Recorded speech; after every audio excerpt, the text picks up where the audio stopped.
अरे संगीता, अच्छा हुआ जो तुमने कपड़े बदल लिए। मैं यही कहने आई थी कि बहू अपने कपड़े बदल ले। अरे इतनी कॉमन सेंस है मुझ में, मैं बच्ची नहीं हूँ। जो आप मुझे कहेंगी तो मैं अपने कपड़े चेंज करूँगी। संगीता की कड़वी बातें कमला देवी को बुरी तो लगती है, लेकिन उसने जताया नहीं, क्योंकि संगीता उसके पसंद के मुताबिक गोरी थी। माँ, घर के सारे काम पड़े हैं और आपकी काली महारानी आराम कर रही हैं। अच्छा, मैं अब भी बताती हूँ उस कलूटी को।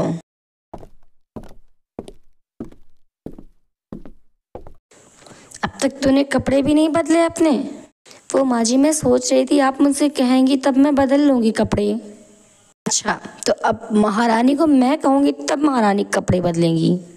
कोई ज़रूरत नहीं है तुम्हें कपड़े बदलने की। चलो नीचे घर में पूरा काम पड़ा हुआ है। वैसे भी शादी के घरों में बहुत सारी साफ सफाई करनी होती है। सारा सामान इधर से उधर बिखरा हुआ है। ठीक है माँ जी, मैं अभी कर देती हूँ। बेचारी राधा घर की साफ सफाई में लग जाती है जहाँ सब लोग सो रहे होते हैं। बेचारी राधा को साफ सफाई करते करते सुबह के 3 बज जाते हैं। कि हरी राधा अपने कमरे में जाकर थोड़ा आराम करती है। राधा की अभी आंख लगी ही थी कि सुबह के 6 बज गए। अरे 6 बज रहे हैं, आज मेरी पहली रसोई होगी।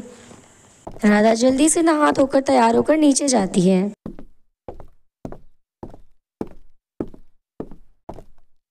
माँ जी, पहली रसोई में क्या बनाना है आप मुझे बता दीजिए तो मैं बना देती हूँ।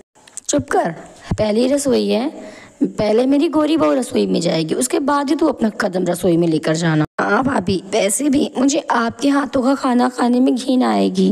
गुंजन, जाओ और अपनी गोरी भाभी संगीता को नीचे लेकर आओ। भाभी, भाभी, आज आपकी पहली रसोई है, चलिए माँ आपको बुला रही है नीचे। व्हाट नॉनसेंस, तुम्हारे माँ बाप ने तुम्हें बिल्कुल तमीज़ नहीं सिखाई है। किसी के कमरे में आकर इतनी जोर जोर से चिल्ला रही हो तुम सुबह सुबह। गुंजन उदास होकर अपनी माँ के पास जाकर सारी बात बताती है। अरे बेटी, बहुत थकी होगी इसीलिए उसने ऐसा कह दिया होगा। रुक, मैं जाती हूँ। बहू, चलो आज तुम्हारी पहली रसोई है इस घर में। अरे बुढ़िया, अब तू आई है मुझे बताने के लिए। अब क्या तेरी बेटी की तरह तुझे भी भगाऊं, तब तुझे समझ आएगा। अरे मुझे नहीं आता खाना बनाने। कमला देवी उदास होकर नीचे जाती है। क्या हुआ माँ, भाभी ने आपको भी भगा दिया क्या? नहीं, वो थकी होगी बस इसलिए, ऐसा कुछ नहीं है। कुछ दिनों तक तो सब कुछ ऐसा ही चलता रहा, जहाँ राधा घर के सारे कामकाज करने के बावजूद कमला देवी के ताने पे ताने सुनती। नहीं, संगीता सारा दिन आराम करने के बाद अपनी सास और ननद को खरी खोटी सुनाती थी। लेकिन कमला देवी मजबूर थी, क्योंकि उसे उसकी काली बहू नहीं पसंद थी, उसे पसंद उसकी गोरी ही बहू थी। कुछ दिन बीतते हैं, फिर एक दिन, भाभी मैं अपने फ्रेंड्स के साथ घूमने जा रही हूँ, क्या आप मुझे वो अपनी पिंक वाली ड्रेस दे सकती हैं? मुझे आपकी वो पिंक ड्रेस बहुत पसंद है। तुम पागल हो, तुम्हारा दिमाग तो ठीक है?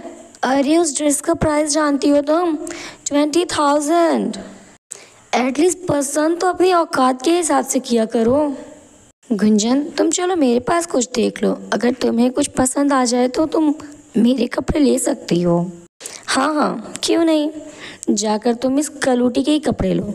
वैसे भी इसके सारे कपड़े तुम्हारी औकात के हिसाब से होंगे। कमला देवी ये सब कुछ सुन रही थी। बस संगीता, मैं तुम्हें इतने दिनों से देखे जा रही हूँ, तुम्हारी बदतमीजियाँ दिन ब दिन बढ़ते ही जा रही हैं। ओ बुढ़िया, तो तू अब मुझे तमीज़ सिखाएगी? मैं तेरी काली बहू नहीं हूँ जो तेरे सारे जुल्म सितम चुपचाप सहती रहूंगी।